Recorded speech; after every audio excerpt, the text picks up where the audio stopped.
Thank you very much, Mr. Speaker. Mr. Speaker, can I just...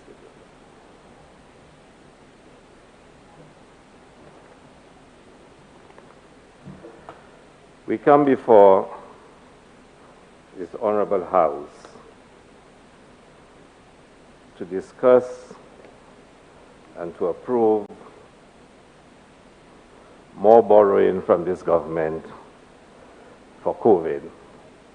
I think it's probably the 6th or 7th loan that we are required to consider and to approve. And Mr. Speaker, more than ever, on this occasion, we are required to reflect on the borrowing, not necessarily the necessity for the borrowing, because I think it is universally accepted that governments are facing severe reductions in revenue, and that the most readily available option before the governments is borrowing. And of course, we've been told that international institutions, be it the World Bank and regional like the Caribbean Development Bank, are very favorably disposed to making monies available to governments. But we cannot engage in any discussion on borrowing if two fundamental issues are not considered. One, Mr. Speaker, is the question of what has money been used for. And in discussing what has money been used for, we need to reflect on how the COVID pandemic has been managed by this government. It will give us a sense as to the effectiveness of this government in utilizing monies that have been borrowed for the purposes of COVID. And secondly, Mr. Speaker, we will have to examine the track record of this government as it relates to borrowing. And for us to satisfy ourselves as parliamentarians, whether or not this government has met the criteria for the borrowing and the use of the monies that they have obtained. I think on the first point of the government's management of the COVID pandemic, we need to admit and accept, and the government refuses to do so, that they have failed from the start. They have failed from the start. And I do not say this lightly. I am very cognizant of the fact that there are templates from the WHO, there are templates from PAHO, there are templates from CAFRA. Our medical professionals do have templates and guidance that are offered to assist in designing national responses. So we know they are not shooting in the dark. There are international medical experts that analyze data, that is studying evidence from testing and trials, and they are issuing guidance to governments. But the final design of national response programs always rely on the national authorities. And we are often reminded by this government that they are following the medical professionals. And they have been specific in saying they are only doing what the CMO is telling them to do. They constantly remind this country that this government is not doing anything on its own. And we all watch CNN, and we can remember Dr. Fauci and Trump, and we are constantly reminded that we must follow the science. We must be guided by the science. And we are told in our local context that it is the CMO that makes the decision. and government implements it, or a slight variation of this. But you would admit, Mr. Speaker, that as far back as March, almost 1 year ago, there was a refusal on the part of the government, a refusal to act expeditiously to close our borders. Cruise ships stopped coming to St. Lucia. We did not close our ports to them. Flights from France and the United States were stopped. We never closed our borders to them. We were forced into that position. And I remember an honorable member on the other side saying in this house that these are our friends and we will need them after COVID, almost suggesting we need to treat them in a particular way. And I can understand not burning your bridges or creating discomfort with your partners. But it raises a fundamental question. What are you putting first? Is it the people of your country? Or is it the business interests at stake? And I've had a fundamental problem with this government in its management of the COVID crisis. And not me alone, but most St. Lucians. St. Lucians do not believe that this government has put them first. They do not believe that this government cares about the people of this country. But they will tell you loudly that this government cares about the business interests before them. And some will also tell you with justification, the FFF, the friends, the family, and the undeserving foreigners are put before the people of St. Lucia. And there is enough evidence to show during this COVID crisis that that is so. The nakedness of this government's policy and priorities have been exposed by the COVID crisis. When we had, in effect, a shutdown last year, Mr. Speaker, when we were reopening, the Labour Party made the point over and over that we needed to be doing more testing, that we needed to have certain facilities in place, monies were being borrowed. We stood up in this honorable house and we debated a loan from the IMF, $70-odd million. And we argued with the government that such money should not be used for the purposes for which they were stated in the estimates. Monies were going to be used to buy incinerators for the Viewfort landfill relocation. Monies were going to be used to pay for the DSH bypass road. We pointed out that the money from the IMF should be used specifically to prepare us for the worst days of the pandemic that would be coming in the future. We also begged that money be used to assist sectors that will be severely disadvantaged. Luckily, monies were taken from the NIC, I think about $60 million odd, to provide some relief to persons who are beneficiaries of the NIC. We begged the government.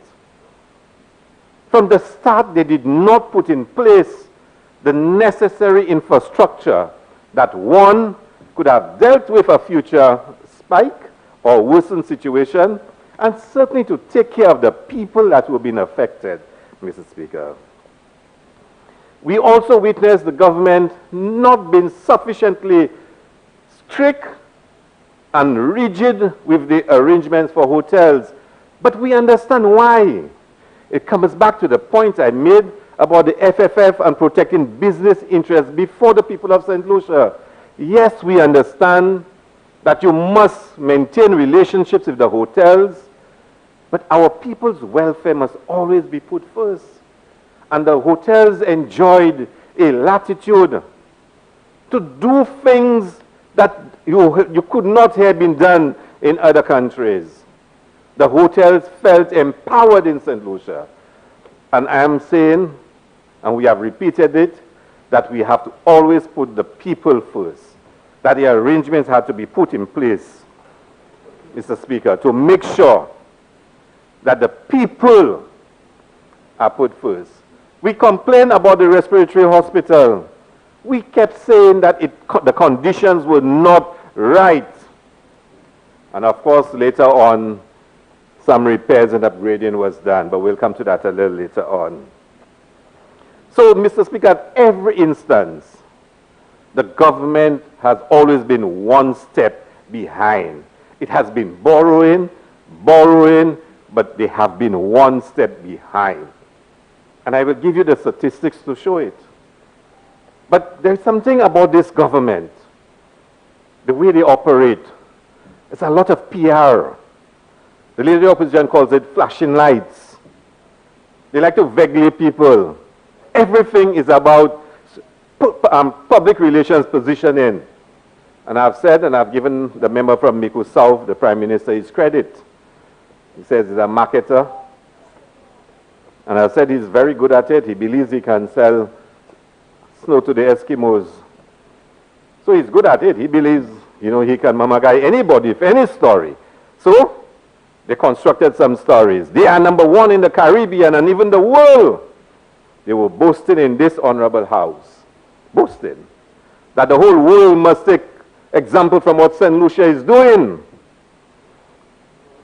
And then, when it started to change, Mr. Speaker, they invented a new narrative, that it was the SLP match, and that it was a backdoor entry and a super spreader event, even while they were hosting youth events with no protocols in place. But it is because they believe in that PR approach to government. And the reality is that the people are feeling the consequences. No matter what you say, no matter how many stories you give, the people are feeling the reality, Mr. Speaker. And today, we are asked to borrow again, and St. Lucia has the third highest incidence of COVID in the entire Eastern Caribbean. And you might want to include Bahamas, Belize, in all of that, per 10,000 of population. The third highest incidence. Over 3,000 cases. Over 3,000. Certainly the worst in CARICOM. Certainly the worst in CARICOM. And you still want to convince the people of St. Lucia that you are the best in the Caribbean. How many times must you repeat that? How many times must you repeat that when people know it's not true? I heard the member from Miku South, the Prime Minister, at the last sitting says that Barbados failed. And the bubble is working in St. Lucia. And I said to myself, are we for real? Are we for real? Mr. Speaker, the government seems oblivious to the loss of lives in St. Lucia. And let me explain to you why I'm saying that.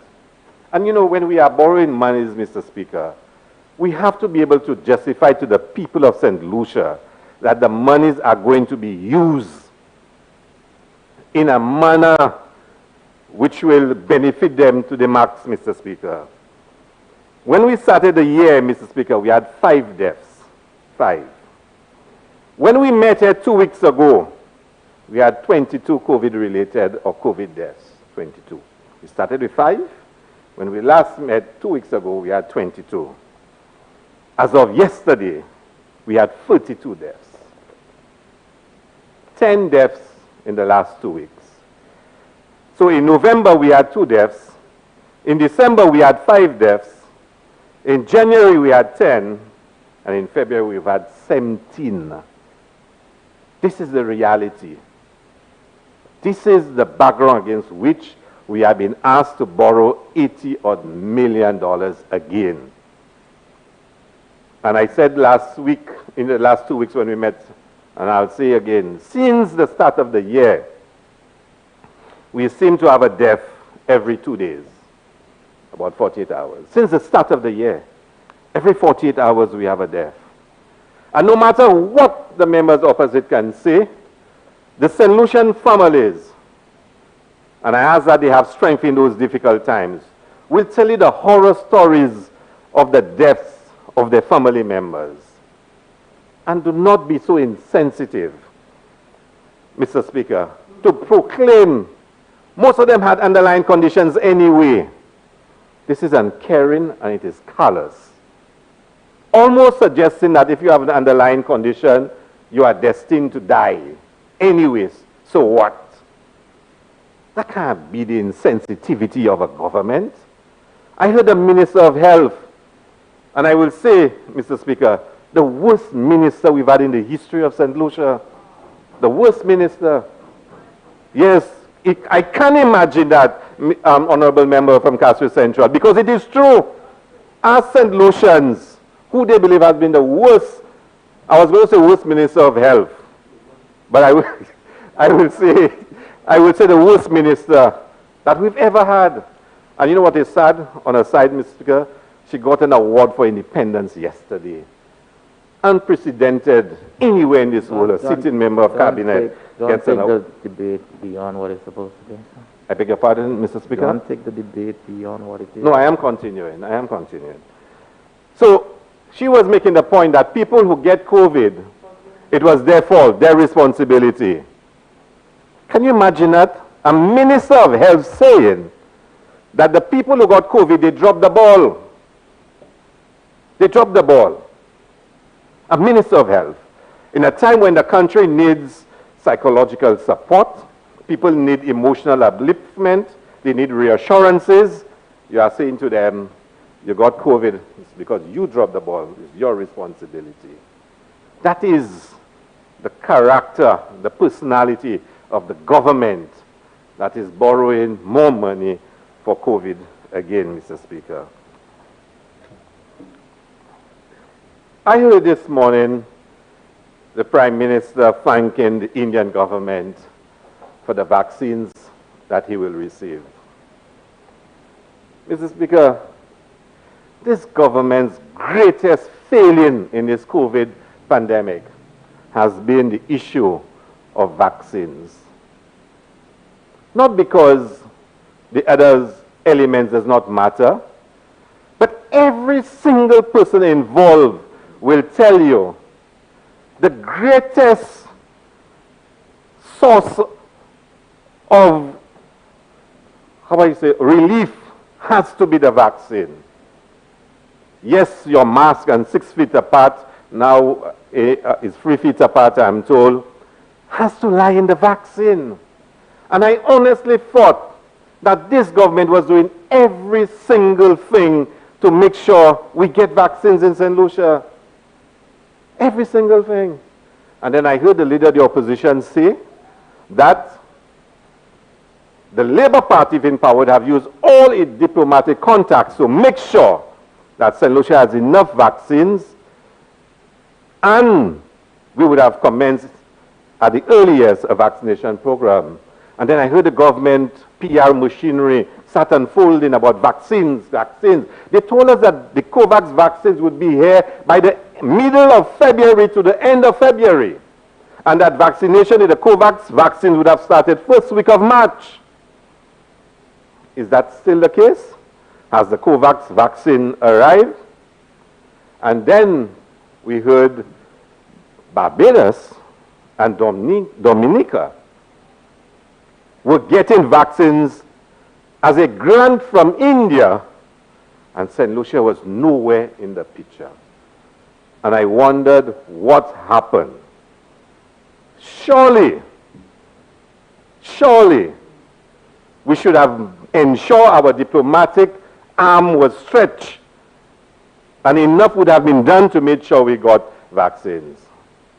Maybe they could have called a member from Library, former foreign minister, to give them some advice as to how to exercise some diplomacy to make sure we got vaccines.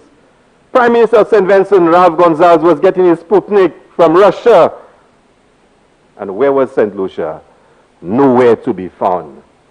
And then we had to reach out to Roosevelt's Carrot in Dominica and Mia Motley and ask for some vaccines to be given to us.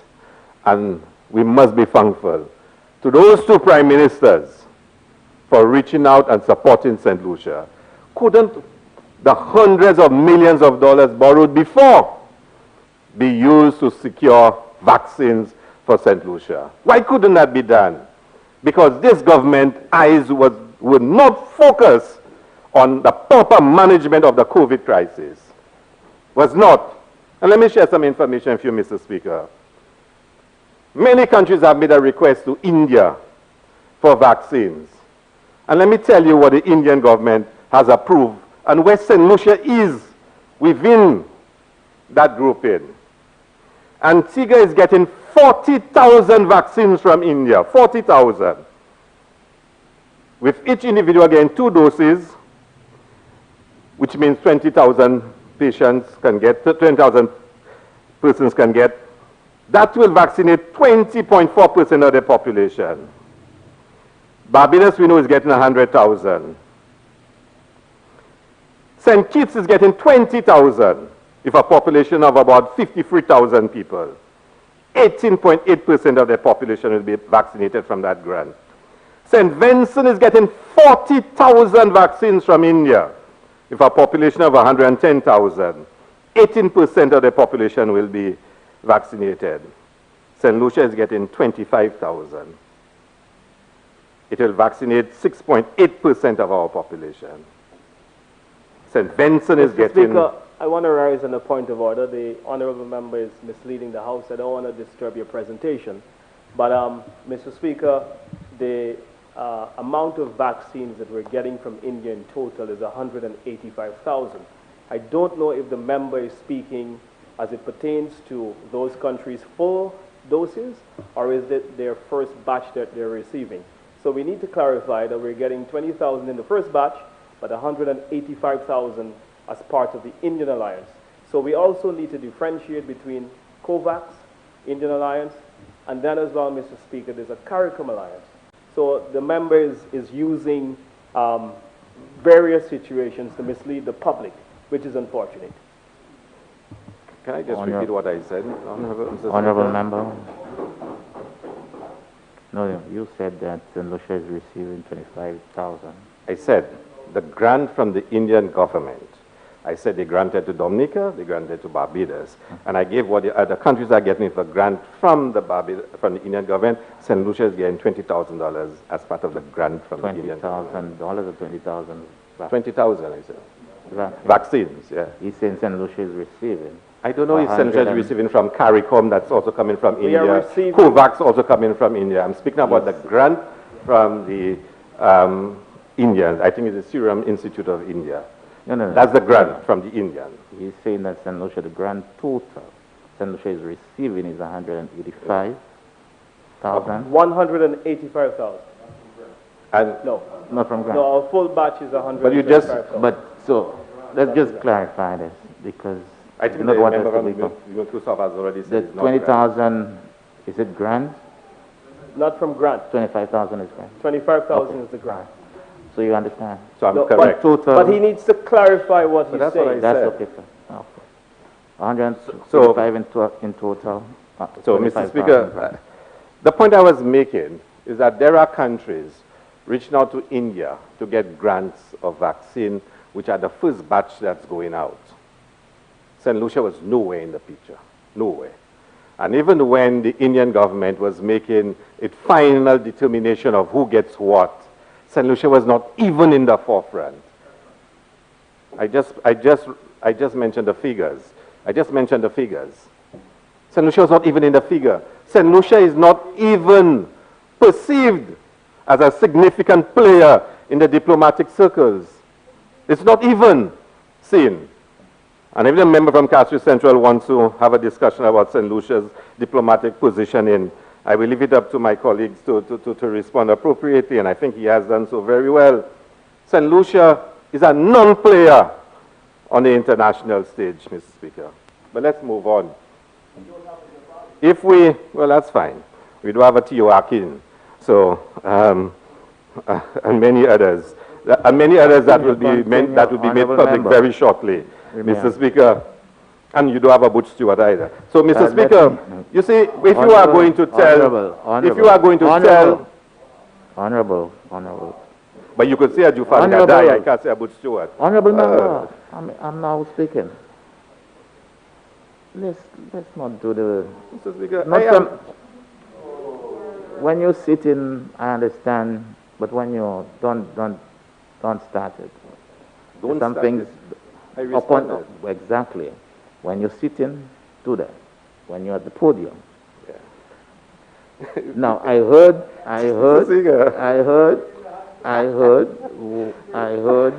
from the onset, you said that you were setting your presentation in certain mode. Please, let's continue to get to.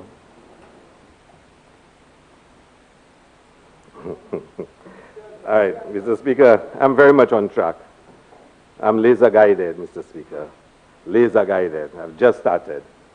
But you're saying to me, they can attack me, no stopping them, but do not answer them. But let's proceed.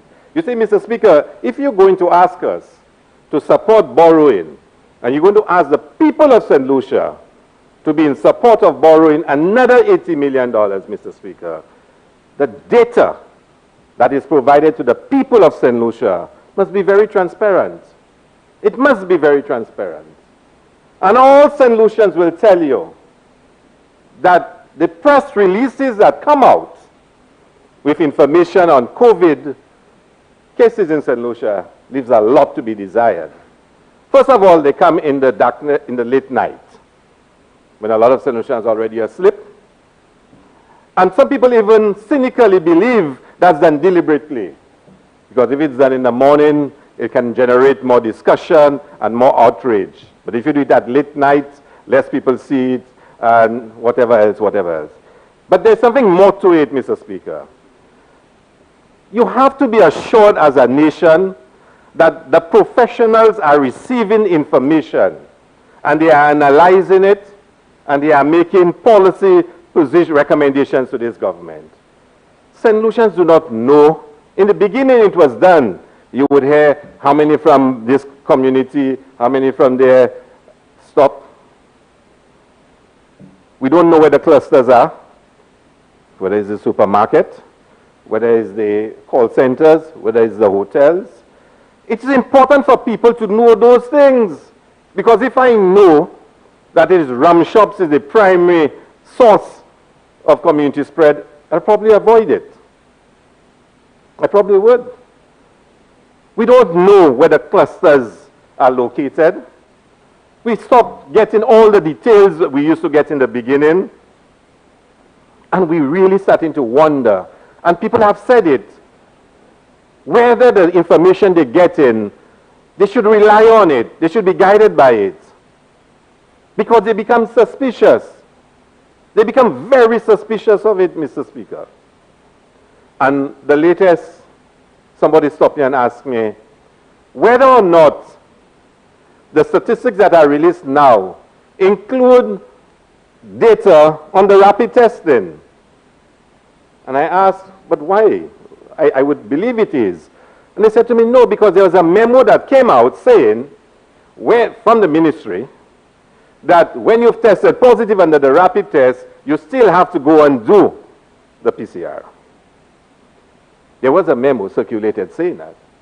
So there are people now saying that the private healthcare providers who are doing testing and doing rapid, their results are not reflected in this. And I want to know, and I'm asking this question specifically as a parliamentarian, for a definitive statement whether or not the rapid tests, and in the cases where they are positive, are included in the statistics that we are getting. Or is there a process that follows after that? And we need to know that. The information that the people are getting must give them confidence in the management of the COVID crisis. And if you are borrowing so much money like we are asked to do today, you want to believe that the money is being used properly, Mr. Speaker. But I suspect I know why the government manages the information on COVID. And I heard, Mr. Speaker, that before it can become public, it has to go through the political process for approval. A certain lady must read it and approve it before it can become public. So there is the spin room that has to take over it and make sure it is acceptable before it goes out in public. Because there is little evidence they ever had any backdoor. There is no evidence of any SLP match. But the statistics would prove that. The statistics would prove that. And therefore, there's a reason why, Mr. Speaker, the government doesn't want us to get the full statistics. There is a reason. So this government has dropped the ball. They've dropped it. When you reflect that we knew there was going to be a second wave in December. We knew it. We knew it. And the government did not take sufficient action to protect the people of St. Lucia. Did not. Why? Because they were boasting of tourism arrival numbers. They were doing it in this honorable house. In this honorable house. They knew it was coming. But they would not have imposed restrictions that can protect the people of St. Lucia because they wanted the tourists still to be able to come. The most important thing was securing that revenue the Prime Minister spoke of this morning. Not the lives of people, and not even so much the livelihoods. It's the business interests that they were protecting first and foremost. That's what it was. How could you tell me in January there is a spike and you open school? Explain that to me. The Minister of Education, a member from Miko North, can never, ever get away with this. And a few days later, you have to shut down school. I mean, she knows better than that. Her good judgment, her learned judgment, her intellectual capacity ought to have told her that that is not a wise decision. I refuse to accept otherwise. But a political opportunism would allow them to have a more lax environment because they needed to protect certain interests. So this government dropped the ball. They've been borrowing monies, coming to this house. We've been approving monies for them, and they've been dropping the ball repeatedly. I saw the results for the last few days, and I'm asking the question, I think for yesterday, 7 cases out of 91 tests. Now, 91 tests. How many people are we testing daily right now? And I think the result for yesterday was for a number of days.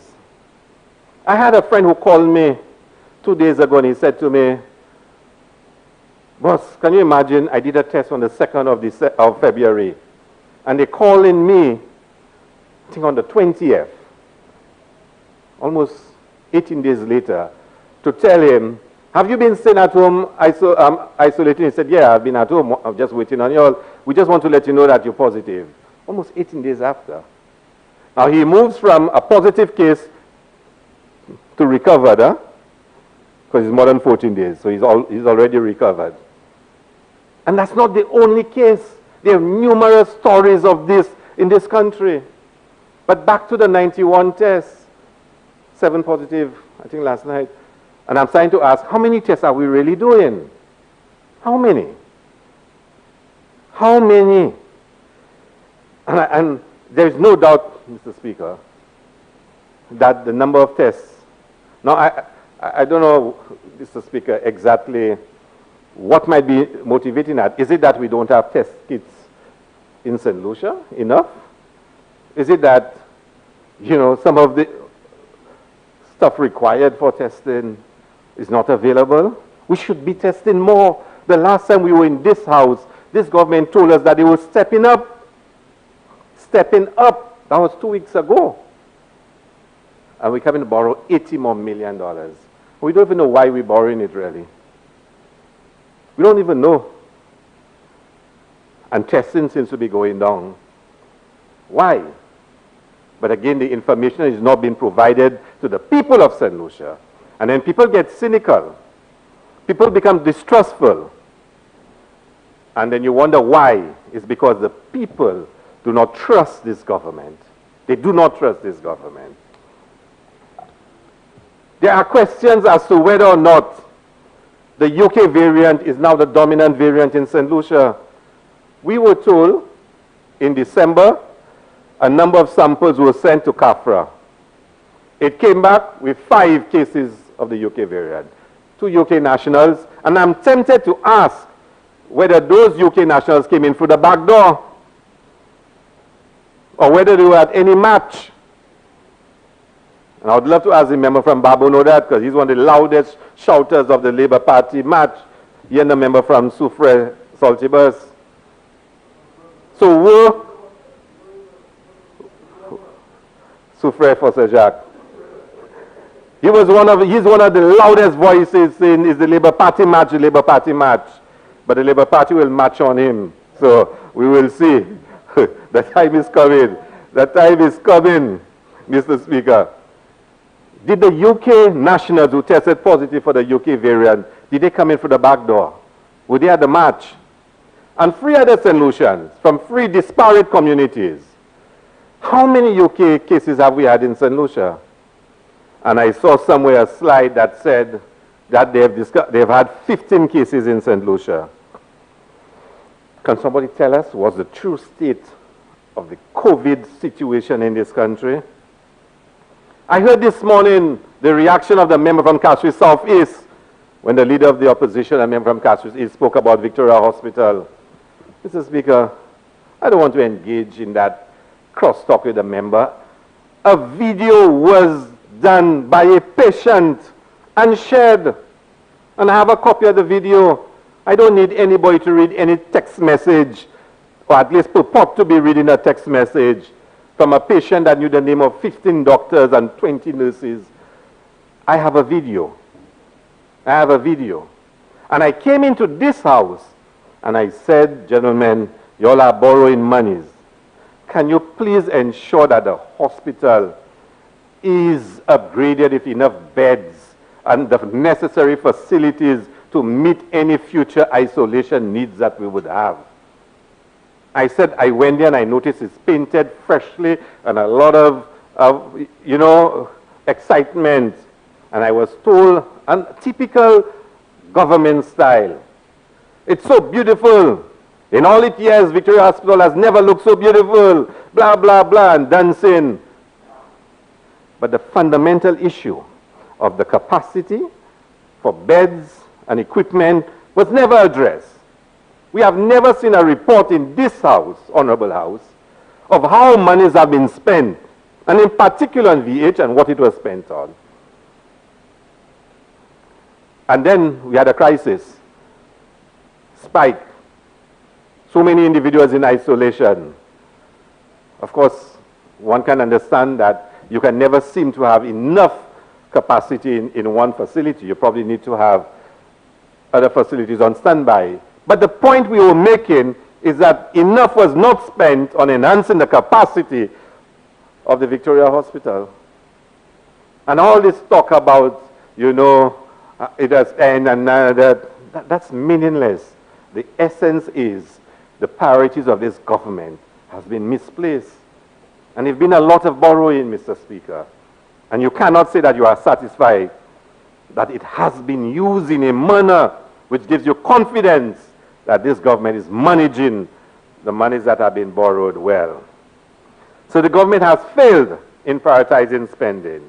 They have failed in putting in place proper quarantine facilities. They have failed to put in place second testing. They have failed, Mr. Speaker, to close our borders on time. And they have failed the people of St. Lucia, Mr. Speaker. And they start blaming everybody else. And the member from Castries East made a point. We were saying we are protecting our people from backdoor entry. And recently I saw they bought about 10 or so outdoor engines, or 12. I think each one costs about 45,000 US or something like that. Right now, Matnik is worried about backdoor entry from St. Lucia. And the member from Castries said that Matnik is now worried that there will be backdoor entry from St. Lucia. So the backdoor has flipped. So it's not we just have to be worried about people from Matnik coming to St. Lucia. Matnik is worried about St. Lucians coming into Matnik and what it can cause them. That's the reality, Mr. Speaker. So I'm saying the same thing, but you get the point. You get the point. Since 2016, this government has borrowed hundreds of millions of dollars, more than $1 billion, more than $2 billion of debt since 2016. And Mr. Speaker, I am not going to give the details today because we are coming and I have prepared. Speaker, on a point of order. Mr. Hilaire. Speaker, the member is saying that we have increased the debt by more than $2 billion. I have not said that, Mr. Speaker. That's what you went in your final statement. That You have borrowed. I have not said you have increased the debt. You There's a said difference. that we have borrowed No, and there's a difference. increased the debt. And Mr. Speaker, that is where members use figures to consistently mislead the House. And I know they have a problem with the math, but a rollover of a debt is not a new debt. And we've been saying it does not increase the debt. So if you roll over a debt that is due for payment now, you roll over the debt, it's 500, it's $50 million. It is not a new debt of $50 million added to what was there. It's basically refinancing. And so the member must be very clear. And if what he's saying is we have increased the debt by over $2 billion, then what is the actual debt figure of St. Lucia today? He needs to say what it was in 2016 and where it is at now. So, can I continue, Mr. Speaker? You guided accordingly. So, let me just give you an example, Mr. Speaker. The DSH bypass road, which we came to this house, and I think it must have been part of the IMF, whatever, is about 13.5 million. The Millennium Highway from Caribbean Development Bank, 21.6 million.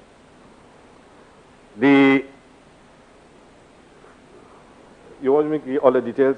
I can give you a listing of all the road projects that are taking place in St. Lucia now. No, I'm going to leave it for the estimates. I'll leave it for the debate on the estimates, and I will table it as a document of the House. Let me stick. But in terms of roads, Mr. Speaker, over 200. Mr. Speaker, again on a point of order.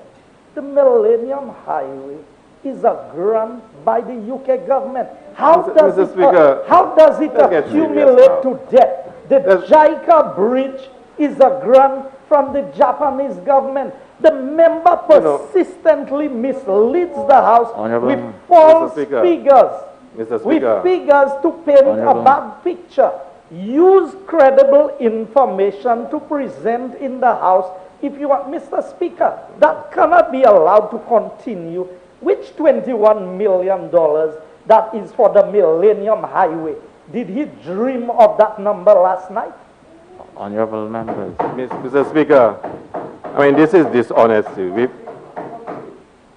Honorable members, and you said that you were going to leave the figures for the estimate.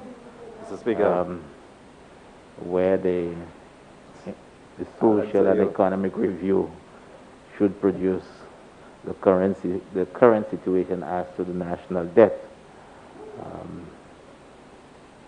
Mr. Speaker, I'm sure we came to this honorable House. I'm sure monies were borrowed for the East Coast Road Rehabilitation Project. I am sure we were told that we've gotten a grant. I can give you the West Coast. I can give you the history of the grant from the UK. It was an initiative started by the member from Beaufort South. Honorable member, we're not moving in that direction. No, but Get back to the No, hold on, relax. Get back to the resolution. Right. So I am saying, Mr. Speaker, we have come to this House. I have it all listed. I have been at every sitting in this honorable House. And Mr. Speaker, I don't just come and just utter words in there. And I will prove it at the appropriate time when we discuss in debt in this country. The actual borrowing that has taken place under this government. It is shameful, Mr. Speaker. Shameful. But let's leave that for another day, Mr. Speaker. Because I knew once I started to speak about debt and the amount of borrowing that has taken place under this government, including all the roads by Fresh Start, by Reno Gajada, by Nationwide, up to today we have not come to this parliament to approve those works, Mr. Speaker. And they amount to almost $200 million. But we will debate that at the right time, Mr. Speaker. We will debate it at the right time. The CIP bonds, $30-odd million amounting, Mr. Speaker. They've never made any statement to this country about those monies and what they are used for. So the government has borrowed hundreds of millions, and I will say to you, over $1 billion, Mr. Speaker, including $594 million for the Rwanda International Development. When you add that, it goes probably over $2 billion, Mr. Speaker. And what have the people of St. Lucia gotten? What have the people? And when a member from Castle Southeast stands up and say that I said they have increased their debt by $2 billion, which is not what I said. I said they have borrowed. That's what I have said, Mr. Speaker. And there is a difference, but we'll come to that. And you want me to approve 81 million. Of course there is a difference, Mr. Speaker. So, there is a big difference, Mr. Speaker. Because if you borrow, Mr. Speaker, $100 million, but at the same time, and $100 million you've borrowed is to build roads and bridges, but from revenue you've paid off $40 million debt. You've increased the debt by $60 million. Is net. But you've borrowed $100 million. You've borrowed $100 million. So even if you pay off $40 million of loans from revenue, the net increase in loans is $60 million. But you've borrowed $100 million.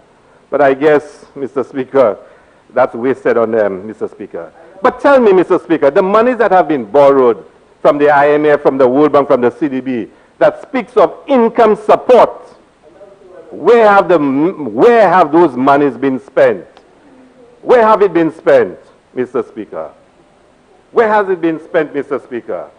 So you continue to spend, and you spin, and you spin, and the people are suffering, Mr. Speaker. The people are suffering. St. Lucia now is a tale of two St. Lucias. It had been like this, and it's been accentuated by COVID. The monies we are borrowing, tell us how much of it is going to the affected sectors, the fishers, the barbers, the hairdressers, numerous sectors suffering, Mr. Speaker. And I have to ask the question, I have to ask the colleagues on the other side, are you not tired of the pain and suffering that you are causing to the people of St. Lucia? Don't you have a heart to realize that there are people suffering in this country? Are you not tired of it, hearing that refrain from us to pay more attention to the suffering people of St. Lucia and to make sure you put them first and foremost, to show them that you care? Because fundamentally, it's about the people and caring for them. And members opposite will say a lot, member from Ancillary, Castle Southeast, are you not tired of ignoring the cries of the people of St. Lucia? To show that you care, stop spinning and stop, all the boasts, and just show that you care about the people of St. Lucia. I get calls every day. Members on my side get calls every day. Don't tell me you don't get calls. Don't tell me people don't cry to you of how hard things are in this country. Don't tell me you don't get it. Are you not tired of hearing that the people are suffering in this country? So when you come to borrow another 81 million, tell the people of St. Lucia how much of this will be for them, to give them some soulagement, to give them some support. And we are told, and it was said in the last sitting, that they don't believe in just giving people support because we might be creating mendicants and everything else. But the people are suffering. And the people want us to say loud and clear that you are borrowing another $81 million, and they've not heard how they are going to benefit, and this is going to make their lives better. Thank you very much, Mr. Speaker.